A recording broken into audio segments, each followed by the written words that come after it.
अरे वा. काय रे, आलास तू? आवाज कोण देतोय? अरे मीच बोलतोय, तुझा बाप्पा.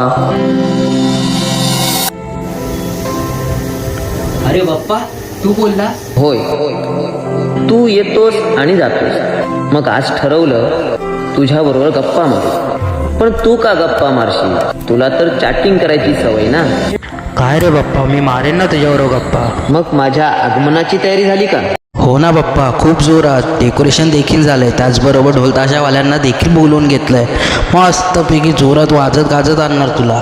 हो हो, आधीच सांगतोय, डोळ्यांवर फोकस जास्त मारू नकोस. डोळ्यांना त्रास होतो रे. आणि आरतीमध्ये धूप कमी टाका, तो नाकात जातो आणि मला त्रास होतो. आणि हो, आरती चालू असताना टाळा जरा हळू वाजवा. कानांचा पडदा फाटल्यासारखा वाटतो रे. पप्पा सॉरी हा, यंदा तू सांगशील तसंच कर. वा.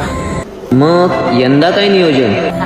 हा बाप्पा, सगळी तयारी झाली. आता फक्त तुझ्या येण्याची वाट पाहतो. अरे हो, आहेच मी सगळ्यांचा लाडका बाप्पा. पण आता पहिल्यासारखी मज्जा राहिली नाही. आधी कसे सगळे आरती, नैवेद्य, भजन एकत्रच करायचे.